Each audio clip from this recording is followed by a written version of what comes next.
ನಮಸ್ಕಾರ ಸ್ನೇಹಿತರೆ, ಎಲ್ಲರೂ ಚೆನ್ನಾಗಿದ್ದೀರಾ ಅಲ್ವಾ? ನಾನು ಯಾರು ಅಂತ ಗೊತ್ತಾಯ್ತಲ್ವ? ನಾನು Vani Kusumakar. Welcome to my channel. Kebab powder ಇಲ್ಲದೇ ಚಿಕನ್ ಕಬಾಬನ್ನು ವಿಭಿನ್ನ ಶೈಲಿಯಲ್ಲಿ ಹೇಗೆ ಮಾಡೋದು ಅಂತ ನಾನಿವತ್ತು ವಿಡಿಯೋದಲ್ಲಿ ತೋರಿಸ್ಕೊಡ್ತಾ ಇದ್ದೀನಿ. ವಿಡಿಯೋನ ಎಲ್ಲೂ ಸ್ಕಿಪ್ ಮಾಡದೆ ಪೂರ್ತಿಯಾಗಿ ನೋಡಿ ಹೇಗಾಯಿತು ಅಂತ ಹೇಳಿ ನನಗೆ ಕಮೆಂಟಲ್ಲಿ ತಿಳಿಸೋದನ್ನು ಮರಿಬೇಡಿ. ಹಾಗೆ ಚಾನಲ್ಗೆ ಸಬ್ಸ್ಕ್ರೈಬ್ ಆಗಿ ಮತ್ತು ಸಪೋರ್ಟ್ ಮಾಡ್ತಾ ಇರಿ ಅಂತ ಹೇಳ್ತಾ ಇವತ್ತಿನ ವಿಡಿಯೋನ ಸ್ಟಾರ್ಟ್ ಮಾಡ್ತಾ ಇದ್ದೀನಿ. ಬನ್ನಿ ನೋಡೋಣ.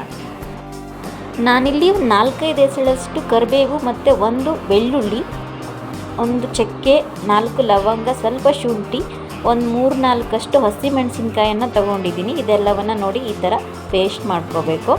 ಪೇಸ್ಟ್ ಮಾಡಿ ನಂತರ ಒಂದು ಬೌಲ್ಗೆ ನಾನು ಇಲ್ಲಿ ಕಾರ್ನ್ಫ್ಲೋರನ್ನು ಹಾಕ್ತಾಯಿದ್ದೀನಿ.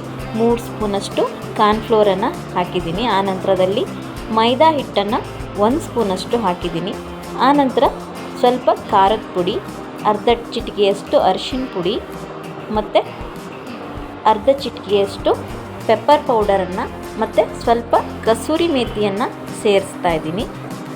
ಆನಂತರದಲ್ಲಿ ಇದಕ್ಕೆ ಸ್ವಲ್ಪ ಚಿಕನ್ ಮಸಾಲ ಪೌಡರನ್ನು ಹಾಕಿದ್ದೀನಿ. 1 ಮೊಟ್ಟೆಯನ್ನು ಒಡೆದು ಹಾಕಿದ್ದೀನಿ. ಆನಂತರ ಮಾಡ್ಕೊಂಡಿರೋ ಪೇಸ್ಟ್ ಏನಿದೆ ಅದನ್ನು ಹಾಕಿ ರುಚಿಗೆ ತಕ್ಕಷ್ಟು ಉಪ್ಪನ್ನು ಹಾಕಿ ಇದನ್ನು ಒಂದು ಸರಿ ಮಿಕ್ಸ್ ಮಾಡ್ಕೋಬೇಕು. ನೋಡಿ ಈ ಥರ ಗಂಟಾಗದೇ ಇರೋ ಥರ ಮಿಕ್ಸ್ ಮಾಡಿಕೊಂಡು ಸ್ವಲ್ಪ ಹೊತ್ತು ಹಾಗೆ ಬಿಡಬೇಕು. ನಂತರ ನಾನು ಇಲ್ಲಿ ಅರ್ಧ kg ಚಿಕನನ್ನು ಕ್ಲೀನಾಗಿ ತೊಳೆದು ಚಿಕ್ಕದಾಗಿ ಪೀಸ್ ಮಾಡ್ಕೊಂಡಿದ್ದೀನಿ. ಅದನ್ನು ಮಸಾಲೆಗೆ ಸೇರಿಸ್ಕೊಂಡು ಆನಂತರ ಅರ್ಧ ಭಾಗದಷ್ಟು ಲಿಂಬು ರಸವನ್ನು ಹಾಕ್ತಾಯಿದ್ದೀನಿ. ಅದರಲ್ಲಿ ಬೀಜಗಳನ್ನ ತೆಗೆದ್ಬಿಡಿ. ಇದರಲ್ಲಿ ಒಂದು ಬೀಜ ಸೇರ್ಕೊಂಡ್ಬಿಟ್ಟಿದೆ, ನಾನು ತೆಗಿತಾ ಇದ್ದೀನಿ. ಬೀಜಗಳಿದ್ದರೆ ಕಹಿ ಆಗುತ್ತೆ. ನೋಡಿ ಅದರ ರಸವನ್ನು ಮಾತ್ರ ಹಾಕಿ ಚೆನ್ನಾಗಿ ಮಿಕ್ಸ್ ಮಾಡಬೇಕು. ಇದು ಸ್ವಲ್ಪ ಮಿಕ್ಸ್ ಆದ ನಂತರ ಕೊನೆಯಲ್ಲಿ ನಾವು ಇದಕ್ಕೆ 1.5 ಸ್ಪೂನಷ್ಟು ನಾನು ಅಕ್ಕಿ ಹಿಟ್ಟನ್ನು ಸೇರಿಸ್ತಾ ಇದ್ದೀನಿ. ಅಕ್ಕಿ ಹಿಟ್ಟು ಹಾಕೋದ್ರಿಂದ ಸ್ವಲ್ಪ ಕ್ರಿಸ್ಪಿಯಾಗಿ ಬರುತ್ತೆ. ನೋಡಿ ಇದೆಲ್ಲ ಚೆನ್ನಾಗಿ ಕಲಿಸ್ಬಿಟ್ಟು 1/4 ಗಂಟೆ ನಾವು ಹಾಗೆ ಬಿಡಬೇಕು. ಆನಂತರ ನಾನು ಎಣ್ಣೆನ ಬಿಸಿಗಿಟ್ಕೊಂಡು ಕಬಾಬ್ ಕಲಸಿದ್ದೇನಿದೆ ಅದನ್ನು ಒಂದೊಂದಾಗಿ ಬಿಟ್ಕೊಳ್ತೀನಿ. ನೋಡಿ ಈ ಥರ ಚಿಕ್ಕದಾಗಿ ಮಾಡಿಕೊಂಡ್ರೆ ಚಿಕನ್ನು ಚೆನ್ನಾಗಿ ಬೇಯುತ್ತೆ. ದೊಡ್ಡ ಪೀಸ್ ಮಾಡಿಕೊಂಡ್ರೆ ಸ್ವಲ್ಪ ಲೇಟ್ ಆಗುತ್ತೆ. ಹಾಗಾಗಿ ನಾನು ನೋಡಿ ಚಿಕ್ಕ ಪೀಸ್ ಮಾಡಿ ಇಟ್ಕೊಂಡಿದ್ದೀನಿ. ಒಂದೊಂದಾಗಿ ಬಿಟ್ಟು 2 ಸೈಡಲ್ಲಿ ಚೆನ್ನಾಗಿ ಬೇಯಿಸ್ಕೋಬೇಕು. ಕಬಾಬ್ ಮಸಾಲ ಇದ್ರೇ ಕಬಾಬ್ ಮಾಡೋಕ್ಕೆ ಬರುತ್ತೆ ಅನ್ನೋದೇನಿಲ್ಲ. ಈ ಥರ ಕೂಡ ಮಾಡ್ಕೋಬೋದು. ಇದು ಟೇಸ್ಟ್ ಕೂಡ ಬೇರೆ ಥರನೇ ಬರುತ್ತೆ, ಆದರೆ ತುಂಬಾ ಚೆನ್ನಾಗಿರುತ್ತೆ. ಕಬಾಬ್ ಪೌಡ್ರ್ ಇಲ್ಲ ಅಂದವಾಗ ನಾವು ಹೀಗೆ ಮಾಡ್ಕೊಂಡು ತಿಂದರೆ ತುಂಬ ಚೆನ್ನಾಗಿರುತ್ತೆ ಮತ್ತು ವಿಭಿನ್ನವಾಗಿರೋದ್ರಿಂದ ಮನೆಯವರು ಎಲ್ಲರಿಗೂ ಇಷ್ಟ ಆಗುತ್ತೆ. ನೋಡಿ ಇದು ಇವಾಗ ಬೆಂದಿದೆ.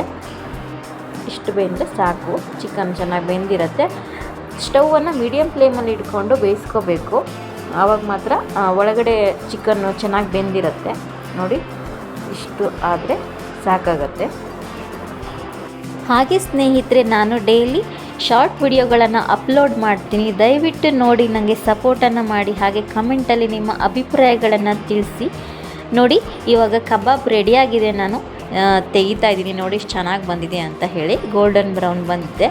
ಉಳಿದಿರೋ ಅಂಥದ್ದನ್ನು ನಾನು ಚೆನ್ನಾಗಿ ಬೇಯಿಸ್ಕೊತಾ ಇದ್ದೀನಿ. ನೋಡಿ ಈ ಥರ ಬೇಯಿಸ್ಕೊಂಡು ಕೊನೆಯಲ್ಲಿ ನಾವು ಇದಕ್ಕೆ ಕರಿಬೇವಿನ ಸೊಪ್ಪನ್ನು ಸೇರಿಸ್ಕೋಬೇಕು. ಕರಿಬೇವಿನ ಸೊಪ್ಪು ಕಬಾಬ್ ಜೊತೆಗೆ ಚೆನ್ನಾಗಿರುತ್ತೆ. ಹಾಗಾಗಿ ಲಾಸ್ಟಲ್ಲಿ ತೆಗಿಯೋ ಟೈಮಲ್ಲಿ ನಾವು ಹೀಗೆ ಕರಿಬೇವಿನ ಸೊಪ್ಪನ್ನು ಹಾಕಿ ಬೇಯಿಸ್ಕೊಂಡು ತೆಗೆದ್ರೆ ಕಬಾಬ್ ರೆಡಿ ಆಗುತ್ತೆ. ನೋಡಿ ಎಷ್ಟು ಚೆನ್ನಾಗಿ ಬಂದಿದೆ ಅಂತ ಹೇಳಿ. ನೀವು ಒಮ್ಮೆ ಮನೇಲಿ ಟ್ರೈ ಮಾಡಿದರೆ ಮಾತ್ರ ಇದು ಹೇಗಾಗುತ್ತೆ ಅನ್ನೋದು ಗೊತ್ತಾಗುತ್ತೆ. ಖಂಡಿತವಾಗ್ಲೂ ಮನೇಲೊಮ್ಮೆ ಟ್ರೈ ಮಾಡಿ ಹೇಗಾಗಿದೆ ಅನ್ನೋದನ್ನು ನನಗೆ ಕಮೆಂಟಲ್ಲಿ ಮಾತ್ರ ತಿಳಿಸಿ ಅಂತ ಹೇಳ್ತಾ ಇವತ್ತಿನ ವಿಡಿಯೋನ ಇಲ್ಲಿಗೆ ಮುಗಿಸ್ತಾ ಇದ್ದೀನಿ. ನೆಕ್ಸ್ಟ್ ವಿಡಿಯೋದೊಂದಿಗೆ ಮತ್ತೆ ಬರ್ತೀನಿ. ಅಲ್ಲಿವರೆಗೂ ನೋಡ್ತಾ ಇರಿ ನನ್ನ ಚಾನಲನ್ನು. ಹಾಗೆ ನನ್ನ ಶಾರ್ಟ್ ವಿಡಿಯೋಗಳನ್ನು ಕೂಡ ನೋಡಿ ಸಪೋರ್ಟ್ ಮಾಡ್ತಾ ಇರಿ ಅಂತ ಹೇಳ್ತಾ thank you for watching video. Thank you so much.